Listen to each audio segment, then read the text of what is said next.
Good morning, YouTubers. T-Square with T-Square Talks. Hope everybody's having a great day. Today it is Thursday morning, and at the time of filming this video, it's actually Thursday morning at 8:23, which means I didn't film this video last night. I'm kind of rolling off the cuff, so I don't even know how the video will really turn out, but I want to keep my, I guess, schedule putting up putting up one video every day. I haven't been up super long, only been up for like an hour, because yesterday I've actually been, well, I went to a class yesterday looking at jewelry and learning a little bit more about real silver versus fake silver, looking for ways to kind of pick up silver at a cheaper cost.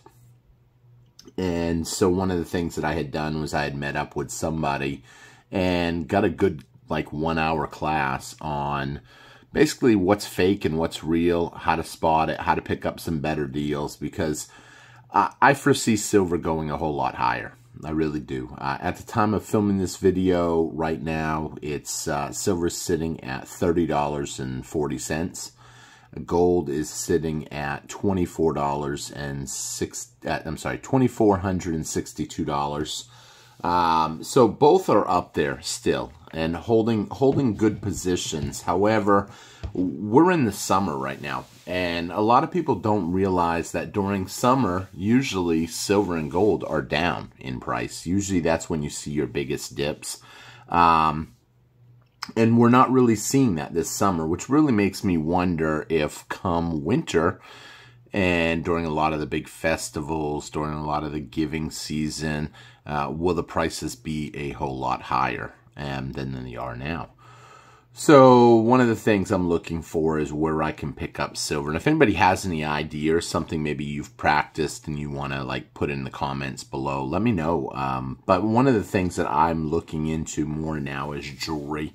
I will be showing you guys in a future video, probably later in the week or over the weekend, the stuff that I ended up getting.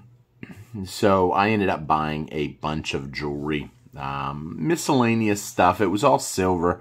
I told the gentleman I'm not really interested in gold as much because, you know, gold right now, you can still find some deals out there. Not necessarily spot deals, but I'm hearing more and more people now with financial times, they're getting in hard spots. Maybe they have some gold.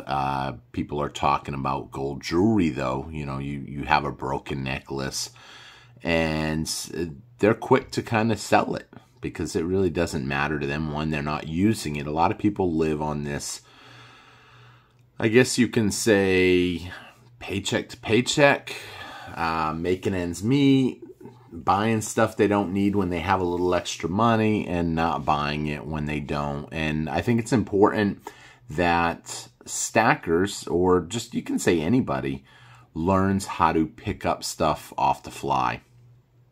Know how to spot a deal when it comes up. Many of deals I've missed out on because I didn't know how to spot them. There was a knife collection. I think I showed it on YouTube. Sorry, I just hit the table. There was a knife collection that I had an opportunity to buy, and an older gentleman had brought it into an antique place. The antique dealer didn't really know much about knives and wasn't really interested in them, and I was in there buying a bunch of coins, and he had asked me, "Hey T, you interested in this?" And I said, "I don't really know knives." The guy asked him how much he was trying to get for it. He said about 200 bucks maybe. Can I get 200 bucks for it?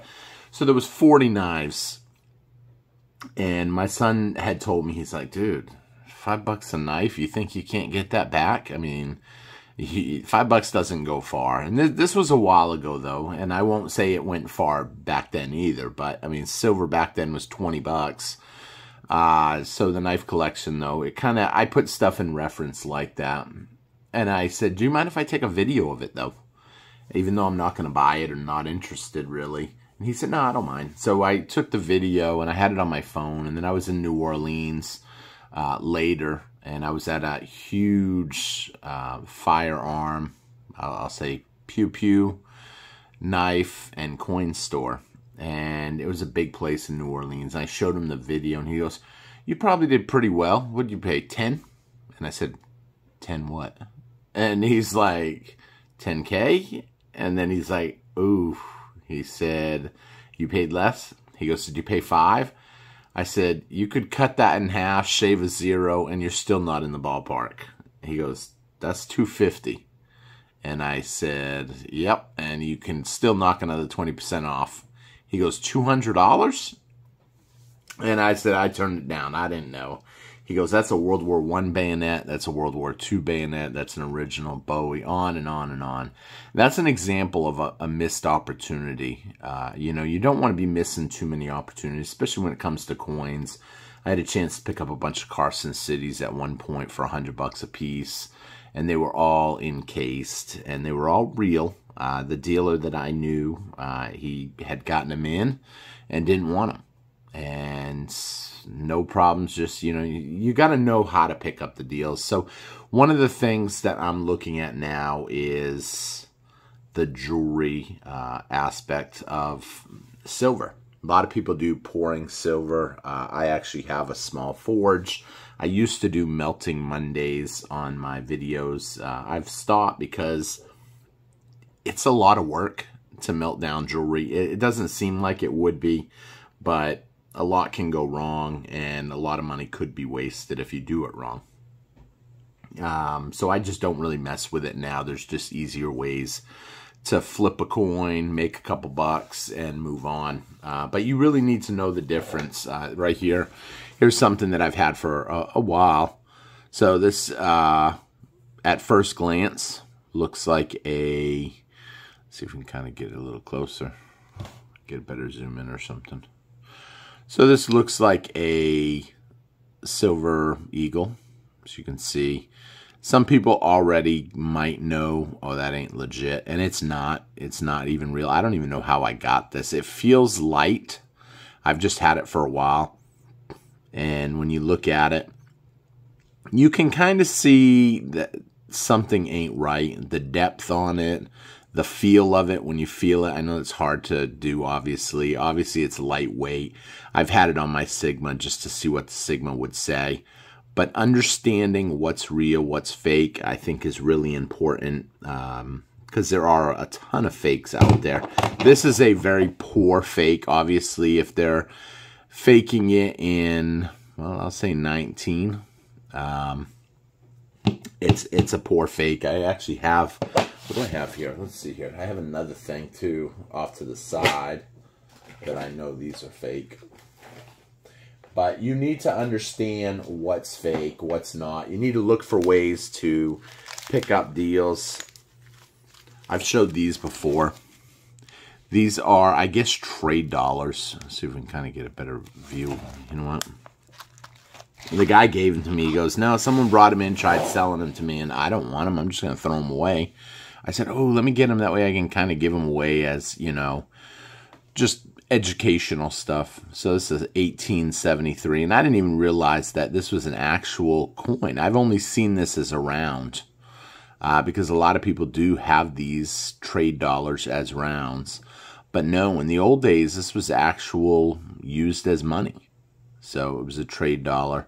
I don't really know the full history of a trade dollar. I mean, if someone wants to put it in the comments, you're true collectors. But you need to be watchful. Now, these actually feel good because they feel heavy. They're non-magnetic, but you really need to take the time to know. Some stuff is just easy, predictable. You know, you pick it up and you know right off that it's fake. But unfortunately, as the prices go up, technology gets better and better, you're going to see more and more fakes of everything out there. And you're going to see a lot of opportunities, and you're going to see a lot of missed opportunities, a lot of scams, and some stuff's not going to be a scam. So I think it's important that people take a little time to educate themselves, especially when you think about how much money you spend on precious metals and other stuff. Having a few tricks up your sleeve to be able to spot what's good, what's not, what's a deal, what's not, I think is really important. Like I said, this is not meant to be, I didn't really have a good video planned out necessarily for today. It was kind of something off the cuff. just because it literally, the way my last 2 days have been, it's been extremely busy. And by the time I got home last night, at literally 6 o'clock at night, I just crashed out and slept like 12 hours. Especially since the night before I was up all night working on stuff and then dealing with watching the price of metals, both in current markets and in overseas markets, what was going on. So with that being said, I thank everybody for watching. I hope you guys take a little time to invest in yourself and in your knowledge of what we're doing, what we're stacking, what's going on, that way you don't miss anything. So thank you all for watching, and I will see you guys again on T-Square Talk. You guys all have a great day, and I'll see you guys again tomorrow. Take care, everybody. I'm hoping to go live this weekend too, so we'll see what happens. Take care, everybody, and have a great day. Bye-bye.